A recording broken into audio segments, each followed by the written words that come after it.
Putik yan. Okay lang aso. Wag lang oso yung habol sa atin.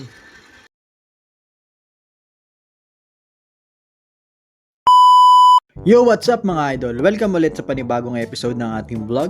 So for today's video, dadaluhan po natin ang pagsamba dito sa Hungary. 4 AM pa lang nakagayak na ako. Magbabike pa po kasi tayo papuntang training station. Medyo may kalayuan sa accommodation namin kaya kailangan advance. Kasi kung sakaling may hindi inaasahang pangyayari, makakarating pa rin sa tamang oras. Alam nyo na baka maplatan.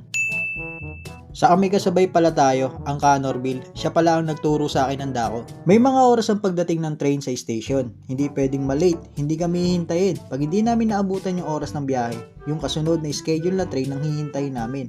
At yun ang hindi pwedeng mangyari. May oras din na nakaset sa pagsamba, baka yun ang hindi namin maabutan. Mahigit 2 oras at kalahati lang naman ng biyahe, papunta ng pagsamba. Pero kung may 4 wheels sana, nasa 1 oras lang. Nagdadalawang sakay kasi kami ng train. Nieradon hanggang Apapa, tapos Apapa hanggang Isbarda. Kung kotse sana, isang diretso lang siya. Saka wala nang hinto-hinto. Pero okay lang naman, magaganda train dito. Hindi ka maiinip, may free wifi, may banyo na rin sa loob. May mga komportabling upuan, may heater na at aircon, depende sa klima. Hindi rin matao, hindi siksikan, parang nasa bahay ka lang. Minsan nagbabasa o kaya nagsusulat na lang ako. Pag nanawa ba, kaka-scroll sa cellphone. Pwede rin mag-food trip dito, ganun kaganda ang train nila. Hindi ka may stress back and forth, kahit 2.5 hours ang travel time. Pagdating namin ng Kisbarda, maglalakad kami hanggang Dako, siguro mga 15 minutes din. Ito na po yung pinakamalapit sa amin kasi kung sa Budapest ang pagsamba, 5 hours papunta pa lang. Kaya salamat sa Ama at merong malapit. Dito ko rin nasusubukan kung gaano kasolid yung pananampalataya ko. Yung ganitong sakripisyo, para sa akin hindi pa rin sapat. Yung ganitong pagtanggi ng sarili, tingin ko hindi pa rin ako karapat-dapat. Yung talagang makadiyos lang ang makaka-relate sa akin dito. Ang lagi ko lang panalangin, ingatan at gabayan niya mga mahal ko sa buhay. Kung sakali magtagumpay man ako, salamat. At kung hindi, matik may matututunan. In the end, hindi pa rin olats. And most important, nagpapatuloy. By the way, ang pagsamba pala dito ay tuwing Sunday lang. Midweek at weekends na teksto, isang buong araw tinuturo sa amin. Pupunta ka ng madilim, uuwi ka rin ng madilim. Ganon. Kaya dahil dyan, dito na natin tatapusin ang video na to. Thanks for watching mga idol. Huwag kayong mawawala hanggang sa susunod nating pagkikita. Paalam! Walang tubig ah. Walang tubig dapat? Diyan pinapalitan yung mga recyclable materials mga idol. Oh.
Ay, sarap lang magkape tuwing umaga.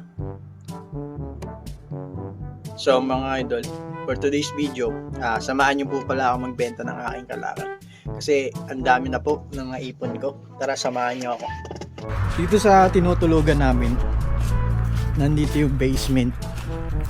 Dito ko tinatago yung mga kalakal ko. Yan. Oops. Yan, dito ko tinatago yung mga kalakal ko. Kung mapapansin nyo, nandito yung service natin na Aerox 155 saka yung Sniper 155. Kaya alin man dyan yung pwede natin gamitin para sa pagbebenta ng kalakal. Ito pala yung kalakal ko. Hanggang. Yan. Paisa. Naipon ko to siguro mga 5 buwan, malakas ka mag soft drinks. Yan yung kalakal ko. So, ang pagbibenta ng kalakal dito mga idol ay papakita ko sa inyo. Pagkatapos ko palang ayusin tong mga plastic bottle at aluminum can, na-ready ko na rin yung gagamitin nating service. May kalayuan kasi yung store dito sa accommodation namin, kaya kailangan natin gamitan ng bike. So, ang pag-dispose pala nito, kaya hindi ko siya tinupi kasi ilalagay lang siya sa machine, ihulog lang. So, bago nyo ako dun sa machine na yun, bago tayo pumunta dun, maliligo muna ako. Okay? Okay. 12 seconds later. Yan na nga po mga idol. Ha, diba?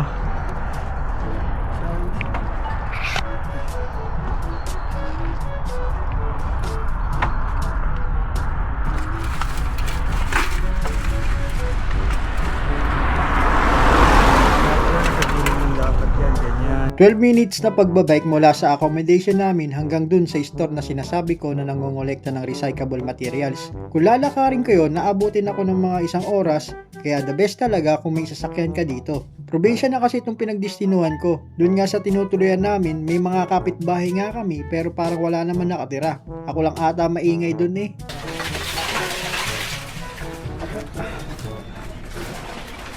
Pagdating ko sa machine, merong nagsasalang at meron ding naapila. Kala ko ako lang kasi Monday yun, tas umaga pa. Mukhang walang pinipiling araw yung mga nagpapapalit ng kalakal. Halos 1 oras din yung hinintay ko bago ako nakapagsalang. Pumasok na rin sa isip ko na gawin to extra income. Ang problema nga lang, ang dami kong kakompetensya. Hindi kasi siya per kilo. Bali, ang isang plastic bottle o aluminum can ay merong 50 foreign. Kung makasampu ka, may 1,000 foreign ka. 2 kilong bigas na kagad yun. Hindi ka rin masiro. May mapupulot at mapupulot ka. Wala pa nga ako nakikitang refilling water station dito eh. Tapos yung mga soft drinks, energy drink nila, halos sa can nakalagay. Itong dala kong recyclable materials, umabot din ng 4,050 foreign. Pagkalabas na resibo, diretso store kagad. Pinagdadampot ko na yung mga kailangan ko, tas balik sa bahay.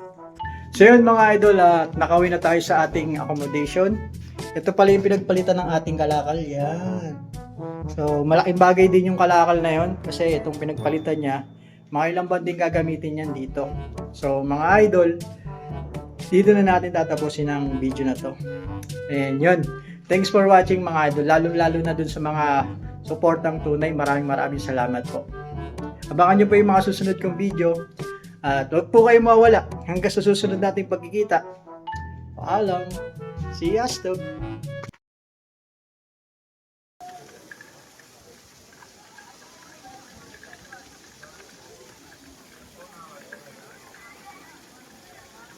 Dami rin tao eh.